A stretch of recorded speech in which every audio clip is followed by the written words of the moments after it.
Hey guys, it's Thursday, January 18th, 2024, and today's going to be 11 minutes on the clock, 2 pump burpees, the goal being get through 11 minutes, and I'm sticking with that Chris Drummer grind, which is for him a minimum of 100 push-ups, as it is for me, except I'm doing mine through burpees, so it's to get 100, minimum of 100 push-ups. Using burpees as the avenue of getting there. Building on that, some days it's a lot more, some days it isn't, but it's always going to be those 100 push-ups, hopefully. So I'll do that in 11 minutes, whatever pace I can set, and hold for 11 minutes. I'll finish off with some pull-ups, and that's going to be it. Simple day. I'm hoping tomorrow for some Navy SEALs, and I may or may not do a faster set without the nasal breathing. Today's going to be nasal breathing, by the way. It's always going to be nasal breathing from now on out until otherwise noted. Tomorrow I'm thinking about just seeing what I can get Navy SEALs without doing the nasal breathing, as it's been a while. But we'll see how I feel. Alright, let's get right down to it. It's still cold out, but it has warmed up to 14 degrees Fahrenheit. 2 degrees more than yesterday. It's a start. Celebrate the little things, guys. 2 pumps, nasal breathing.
it was 81.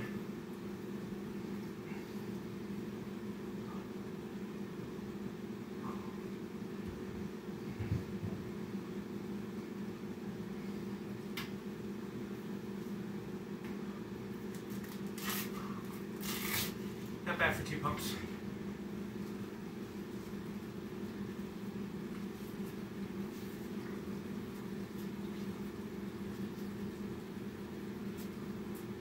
Just what I needed.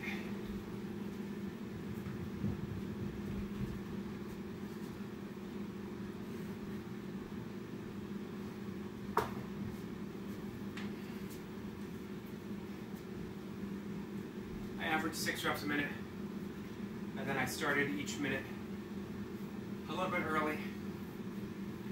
I ended up having 2 minutes saved up, so I got 60 reps, actually, with an extra 2. So I got 62 reps with 2 minutes saved up, and I got 9 and 10. So that brought me to 71, and then the 10 brought me to 81.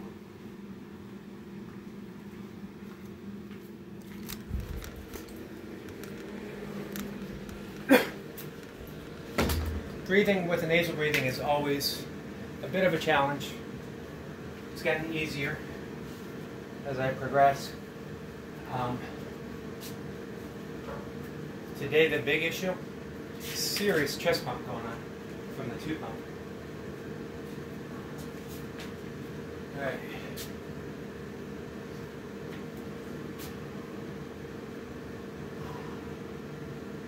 I'm going to try to keep it an easy 2 sets of 5, maybe go up and do a single.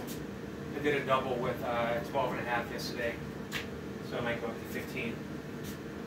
Work with that for a week or so, maybe more.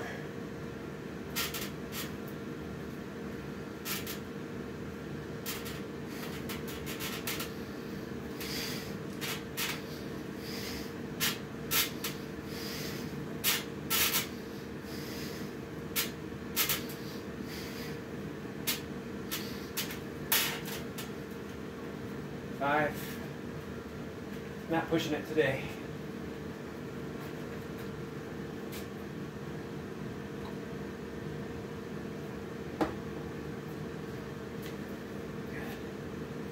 It's going to take a little over a minute.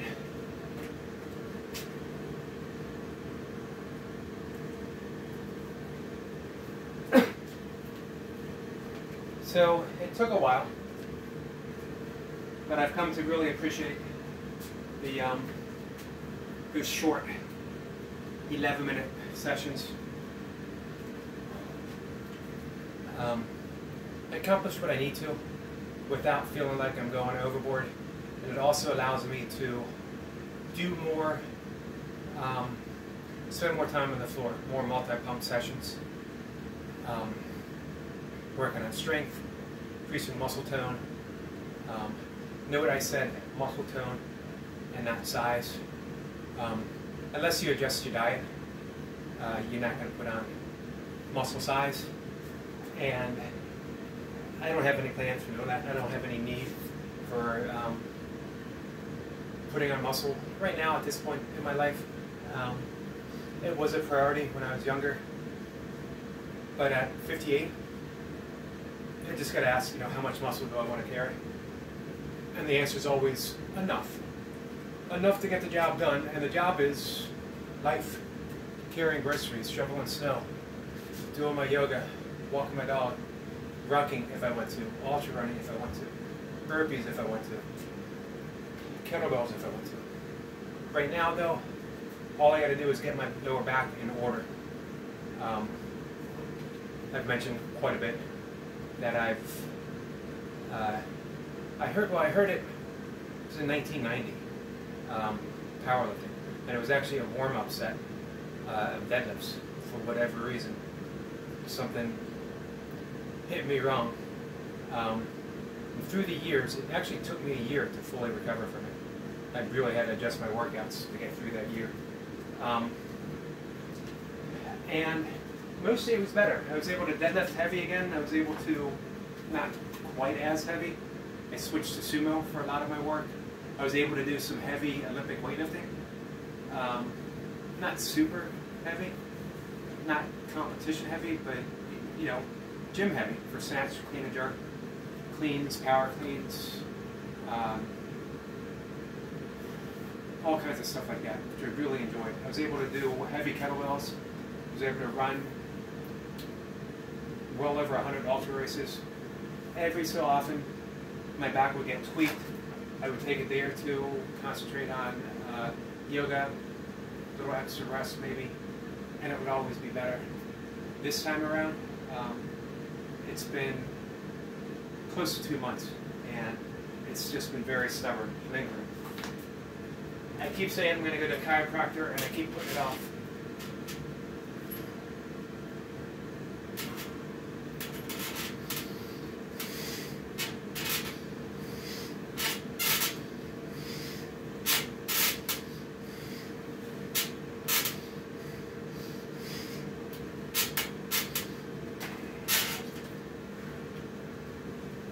And I keep putting it off mainly for money, because I know I'm going to have to pay out of pocket. I'm on a fixed income right now, and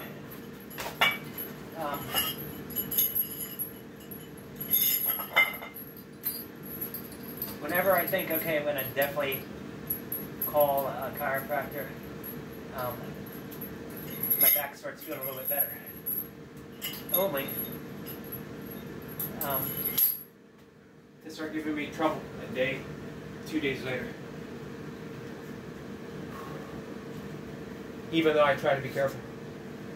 I have to limit my squats.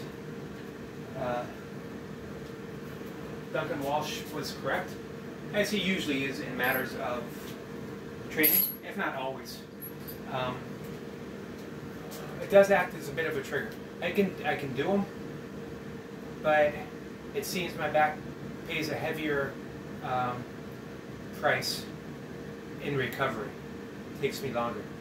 I limit it to my Qigong wall squats, which really help with mobility. And I throw in an occasional set. I think 4 or 5 days ago I did 2 pumps with a 1 squat chaser, and that was probably too much. But if I throw them in, like after Navy SEALs, if I do a set of 10 right after, followed by 1 pump burpees, it seems to be okay. So that's the goal, is to learn how to limit them, but get the most out of them as well. You keep thinking I should throw swings back in. Swings used to always help, but I want to wait until I'm a bit more pain-free.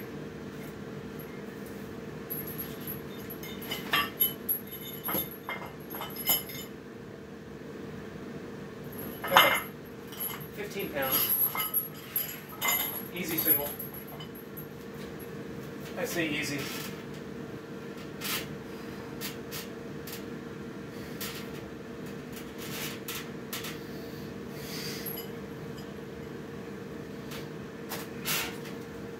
Easy-ish.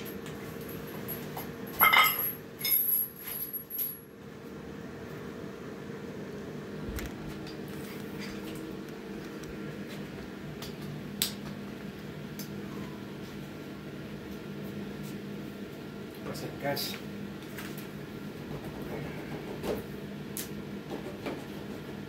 There we go. All right. Returning to some regular pranayama.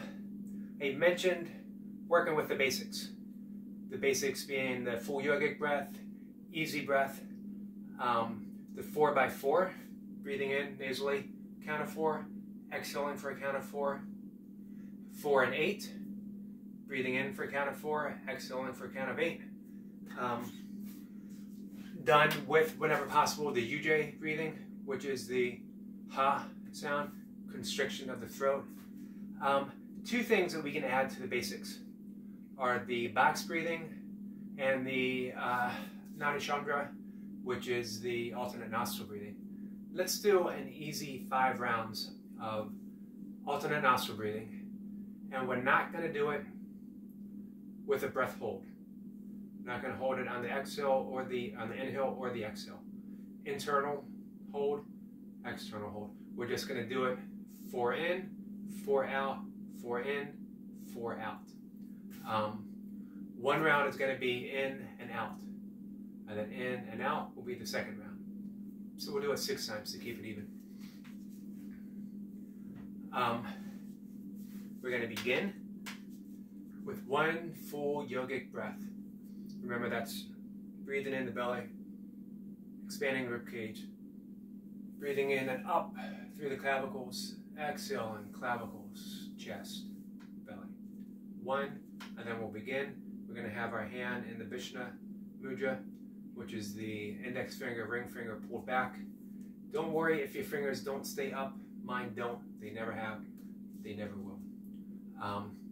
Other hand will be in the Vishnu Mudra. Palm up, fingers in the OK sign. On your lap. Full yogic breath to begin.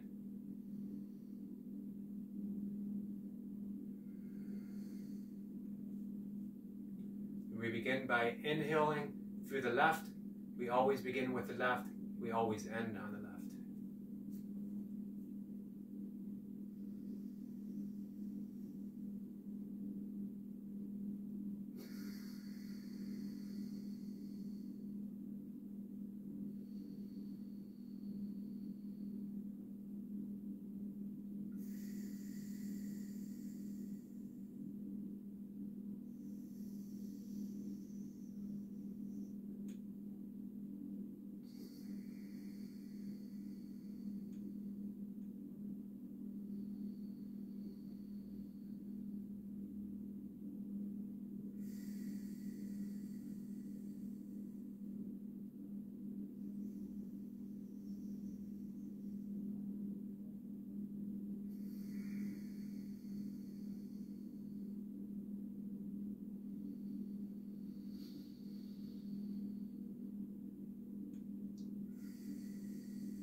Regular breathing,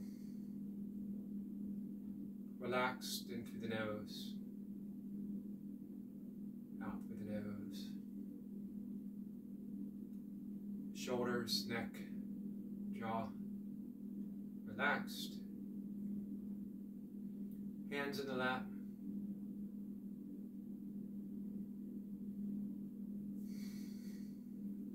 a little show of gratitude, a bow. Just some thankfulness for the ability to breathe at all, to have an abundance of air to draw from. Everything we need to survive in life, to thrive in life, provided for us. Just a good way to show that appreciation for all the gifts that we have. And then building from there. Could we use a little extra? Probably. Most of us can. Do we have our basic needs met? Most of us still. Just shows to be grateful for what we do have, to be of service to those who might not have the blessings that we do right now. So remember, we are doing it for a count. 4 in, 4 out, 4 in, 4 out. Don't worry about seconds. Don't worry about if it's 4 seconds or not. It's 4. There's a silent pause, and then the exhale. Silent pause.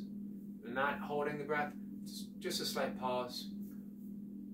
Beautiful little space just to sink into for a beat before the breath comes back in. And again, it's your count. We did a few extra rounds today because just for me, just felt so good. They did that nice, easy nasal breathing, settling everything, resetting, bringing me back into the parasympathetic nervous state, the rest and digest, after being brought up through the strenuous effort of the set, entering into the parasympathetic set. Just shows you that you can control the energetic state that you find yourself in. You can control the nervous state. You can go from rest and digest to the fight and flight, from the parasympathetic to the sympathetic, and you can bring yourself back down again as needed just by using your breath. It's a pretty miraculous thing when you think about it, and no other species has that control as far as I know. So that's it, guys. Any questions ever about breath or anything like that, just let me know. I don't have all the answers. I am a certified breath coach through Yoga Body and a pranayama teacher through Bod Spear, as well as 200-hour yoga teacher, and of course meditation certification through the Chopra Institute, primordial sound meditation, a mantra-based Vedic meditation. However, I don't consider myself a teacher. I consider myself just a yogi in his basement, talking about yoga, talking about the things that he loves, and sharing it. And I'm always happy to continue sharing whenever possible. That's the whole basis for my channel. I've gotten some new subscribers. I don't know how many people are here that have any interest in what I have to say, or if they're subscribing for other reasons. It doesn't matter to me. If you're here, if you subscribed, even if you're a bot, hey, everyone, everything is welcome, and I appreciate the support, no matter where I find it, no matter how I get it. So thank you. And for those who do watch, who haven't liked and subscribed, if you feel called to, hey, I appreciate that too. Thanks. You guys have a good day, and I'll see you later in the afternoon.